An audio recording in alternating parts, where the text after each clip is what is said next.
Hi. This week's character for this podcast is going to be a hero, and it's going to be Magnus Robot Fighter. This will be Magnus Robot Fighter, the first one from Gold Key back in the 60s, back when I was a wee lad and actually got to see one of these.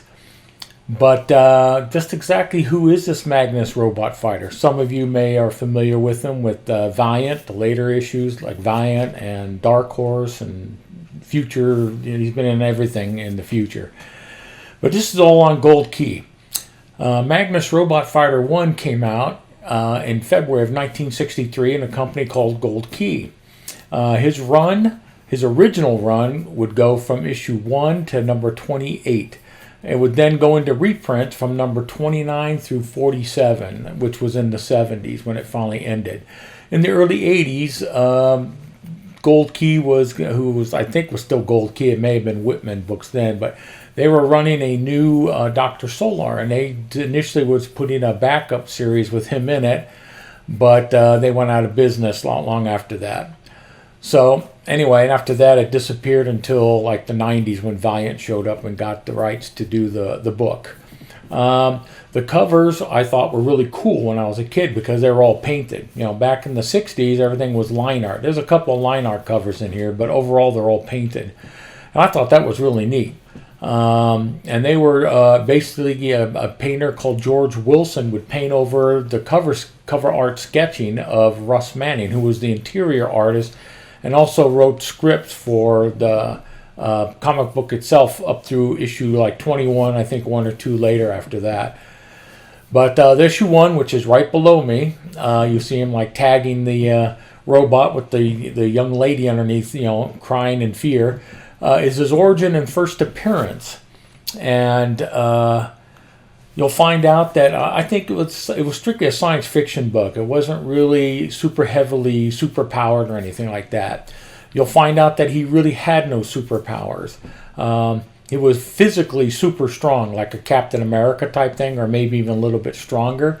He was also a genius. He was very, very smart. He created all sorts of stuff in here to defeat the evil robots. He was also physically able to pick up radio communications between robots when they were talking or communicating with themselves or with their masters or something. But anyway, he was taught to fight and destroy robots that went rogue or are being used by evil people to hurt mankind, usually do the usual thing in the 60s, which was to take over everything. His origin is pretty simplistic. He was raised as an infant by a robot called 1A, and 1A was a robot, one of the original robots that were created years before, and he had independent artificial intelligence. He was a free-thinking robot, and who still believed in, I guess, basically the laws of Isaac Asimov. Robots shall not hurt mankind or let mankind be hurt, etc., etc. And he took it seriously, and so he fought some stuff in the past by himself. But now he figured he needed a human companion to join him in protecting mankind, because mankind at this time was becoming more, I don't want to call it lazy, but dependent upon robots. And as such, we were becoming probably weaker. We can't defend ourselves as well. Our armies are robots, that type of thing. They did our cooking. They drove us everywhere. They basically started taking care of a lot of us. And so, A1 felt he needed to have somebody to be there that was, recognizable as a human. So he had a child, an infant child that he trained and kind of physically altered him a little bit, like with the powers I told you before. But his main training and his main fighting ability, besides those powers, was, which I thought was cool back in the 60s, early 60s, because you didn't hear much about this stuff, like karate, judo, and other forms of fighting like that. There was really not much talk of martial arts back in these forms. This is way before Bruce Lee ever got famous and gave us martial arts. But I will show you right here a few examples of artwork that shows his fighting. And you'll see that he mainly uses his hands and takes for the neck and stuff. But he is strong enough to pick up robots and throw them, do things like that. So it was pretty fun. I do recommend it. That if you look at the artwork, it's by Russ Manning, the artworks that I chose. And he's a very good artist. Very good for his time.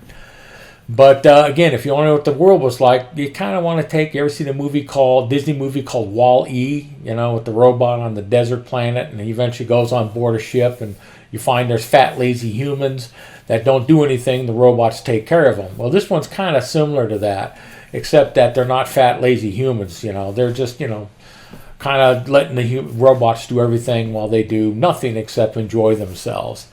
And what happens is you will find that the evil people involved in this are usually humans or some aliens from outer space that want to take over mankind, or just robots that go rogue. They get individual AI and hate humans for subjugating them or using them for, I guess, slave labor.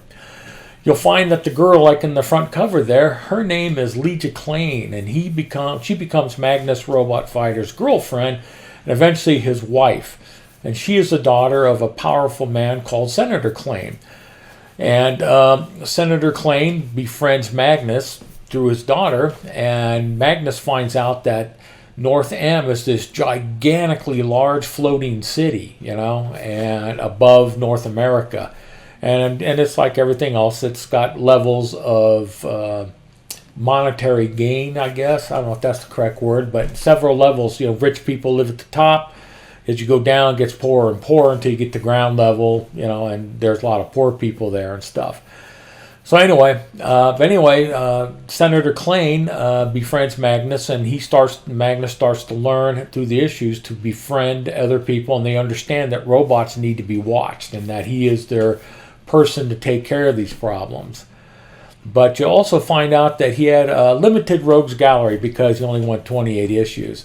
His main people were a criminal called Zirkol, Talpa, Dr. Laszlo Noel, and Dr. Zen Arbon. Those were pretty much the main villains that showed up. They had some other ones that show up, but they were one-shot guys usually. These guys kept showing up all the time. But I really enjoyed this series. It was fun because it was different than superhero stuff. And when I was a young man in 1964 when this started coming out, I could never find any of these. I actually traded a kid when I was in the doctor's office getting shots for poison oak, getting some shots in the old Tukis down there to get rid of it. I traded some toys I had for an issue of this and an issue of Turok, Son of Stone, because I thought the covers were cool. And it took me forever. I didn't really fill out my runs and stuff until like the 70s when I was collecting old comics. Because I really enjoyed the Russ Manning art. And the stories are 60s science fiction, Star Trek, Time Tunnel, Lost in Space, kind of simplistic stories, but they were fun. It was very entertaining and very different than Superman and Fantastic Four and that type of stuff. And for years, this stuff has been dirt cheap. I mean, you just cannot find a lot of this stuff. I mean, you can find it, but, usually most people never wanted any of it. And so I was able to pick up a lot of them fairly cheap. They're all in probably very good shape. I don't think I have anything mint because I didn't care. I wanted to read them. I enjoyed them. And I do highly recommend, if you have read the newer Magnus, I would recommend, checking this out and enjoying it because you can see the origins and stuff and enjoy the art and enjoy the stories. Like I say, they're period pieces, kind of like watching Star Trek. You watch it and you go, yeah, like today this wouldn't work. But you know what? It does work. It's still fun to read, and I do recommend it. You can find later on in like the year 2000 and something, Dark Horse got the rights to do the comic on limited basis, but they also reprinted the first 21 issues in 3 books. And you can still get those on Amazon and stuff. Dark Horse no longer has the rights to it, I don't think. And I think the books went out of print. So you may have to look on eBay, maybe some used bookstores or used bookstores online because they carry a lot of this stuff. And I hope that if you get a chance, if you're out snooping around in Goodwill or something, you see a bunch of comics, see a couple of these Magnus, or if you're in a comic store and you see a $1 box, you go in there, the reprints are really cheap. Pick one up, take a peek, see what you think, because a lot of the reprints carried these covers on it. So I hope you'll give it a try and let me know what you think. If you think they stink, that's fine. I'm willing to hear that. If you like them, I hope you do because it's really fun to read. So give it a try if you get a chance when you see one. All right.